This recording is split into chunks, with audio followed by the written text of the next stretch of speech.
Akhirnya Mas Hasto bisa senyum-senyum di konferensi pers menanggapi tentang putusan MK terkait dengan ambang batas threshold yang memungkinkan Partai Demokrasi Indonesia Perjuangan bisa mencalonkan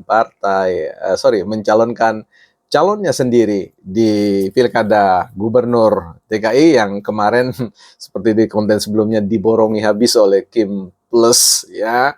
Dan tentu senyuman itu akan segera sirna ya, karena ada satu persoalan tertentu yang akan kita bicarakan, bukan partai politik.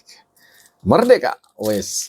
Baik, selamat datang teman-teman di sekolahnya publik, sekolahnya ya sekolah kita bersama untuk saling menajamkan. Ada pepatah yang mengatakan besi menajamkan besi ya. Jadi kita saling menajamkan satu sama lain di tempat ini dan bukan saling menumpulkan.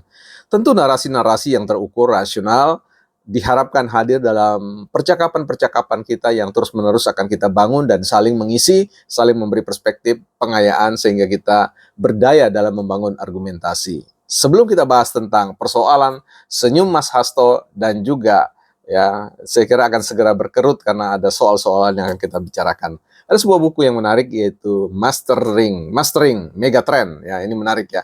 Mastering Megatrend. Jadi ini ibaratnya menguasai ya perubahan megatrend atau sebut saja sebagai seorang peselancar yang menguasai ombak terbesar di dunia ya. Bagaimana bisa berselancar di atas gelombang-gelombang yang sangat besar dalam perubahan kehidupan sosial secara global. Nah, buku ini tentu teman-teman bisa dapatkan di Gramedia atau di toko-toko buku yang lain. Ditulis oleh Doris John Naisbitt ya, ini luar biasa ya. Menghadapi dan menguasai megatrend di tantangan global baru. Ada hal yang kemudian akan memantik diskusi kita ini dalam halaman 13 pada paragraf akhir dari paragraf pertama. Satu hal yang harus diingat bahwa ketika kita bicara tentang Barat, ya hanya menyumbang 17% populasi dunia. Dan yang 17% itu menguasai hampir 75% kekayaan dunia, ya. Tapi sayangnya itu segera berakhir. Nah, ini. Transisi dari dunia barat yang sentris ke dunia multisentris tidak akan terjadi tanpa benturan ya, dan tidak akan terjadi hanya dalam satu malam ya. Jadi sebuah perubahan tatanan global itu selalu membutuhkan apa yang disebut dengan benturan ya, benturan peradaban lah, benturan apalah dan sebagainya. Sehingga Barat yang menguasai 75% kekayaan dunia itu segera akan menghadapi benturan-benturan baru, tantangan-tantangan baru dari negara-negara seperti Rusia dan Tiongkok ya. Saya kira kita tahu semua tentang peta itu. Ini agak pedis mata saya teman-teman kena keringat. Baik, jadi benturan itu perlu terjadi terlebih dahulu untuk membuat sebuah tatanan yang baru. Kalau kita bicara tentang apa yang terjadi ya dengan 17% populasi tetapi berhasil untuk mengkonversi energi mereka yang 17% menjadi sebuah kekayaan, itu sesuatu yang luar biasa, spektakuler. Sehingga salah satu negara yang disebut sebagai Amerika sebagai salah satu negara superpower ya tentu punya kekuatan politik yang luar biasa, bargaining tawar-menawar dengan negara-negara yang lain, sehingga kalau dia sudah kirimkan alutsistanya ya saya kira dunia mulai mendengarkan mereka.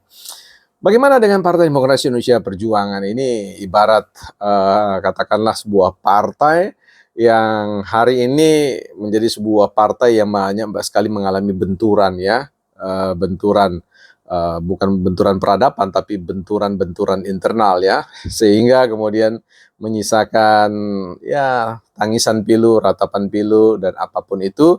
Tetapi never mind ya, karena biasanya benturan-benturan itu akan membawa kita pada sebuah refleksi diri yang sangat dalam, sehingga kita kemudian bisa menyegarkannya, refresh ya, bukan hanya pikiran kita tetapi mungkin ideologi kita, cita-cita. Karena ini menjadi sebuah hal yang penting ya, karena saya kira Partai Demokrasi Indonesia Perjuangan boleh saja tersenyum dengan putusan MK, dan saya kira itu harus kita sambut secara ya semua menerima itu sebagai suatu hal yang positif bagi kita, bagi demokrasi kita, bagi politik kita.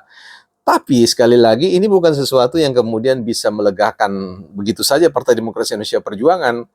Karena bagaimanapun juga ya Mas Anies ya punya kekuatan untuk bisa mencalonkan diri sekalipun tidak dicalonkan oleh partai, dia bisa masuk sebagai calon independen ya, seperti yang satunya itu ya, Pak siapa itu? Lupa saya. Nah, jadi di sini menarik. Di titik ini pun kalau PDIP diberikan ruang untuk mengajukan calonnya, pertanyaannya siapa? Apakah Pak Ahok? Sekelas Pak Ahok apakah bisa menandingi yang namanya Pak Anies ya? Nah, kemudian ujung-ujungnya akan berspekulasi bahwa rakyat menghendaki bahwa Pak Anies ya begini ya. Jadi bukan rakyat PDIP tapi rakyat yang lain ya seperti itu, sehingga kolaborasi ini diharapkan bisa mengungguli pamornya atau katakanlah profiling dari Pak Ridwan Kamil yang didukung oleh Kim Plus yang sudah menyatakan bahwa kontrak politik mereka itu bukan hanya bicara tentang persoalan yang mudah dipatahkan begitu saja karena menyangkut tentang siklus kebijakan, siklus perjanjian atau kontrak-kontrak politik yang lainnya termasuk dalam konteks kabinet dan tentu masa depan kepemimpinan di pasca kepemimpinan Prabowo dan Gibran ke depan. Jadi ini menjadi sebuah jalan panjang ya, long detour ya kalau bicara tentang filsafatnya Paul Ricoeur adalah sebuah perjalanan yang sangat panjang yang tentu tidak terjadi dalam satu malam ya, begitu tiba-tiba putusan MK diputuskan hari ini bahwa besok akan terjadi sebuah perubahan yang sangat besar. Saya kira itu tidak akan seperti itu ya. Jadi dia harus mengalami suatu benturan demi benturan yang berkali-kali sehingga memunculkan sebuah tatanan yang baru. Dan hari ini barulah saya kira benturan-benturan yang kesekian yang tidak akan merubah lanskap atau konstelasi dari perjanjian atau kontrak politik dari Kim. Saya rasa dalam hal ini Ridwan Kamil akan tetap melaju sebagai calon gubernur dan menurut saya, estimasi saya, perhitungan saya, kalkulasi saya Ridwan Kamil akan tetap unggul di Jakarta baik dengan putusan MK maupun dengan tidak putusan MK. Jadi number one ya seperti itu.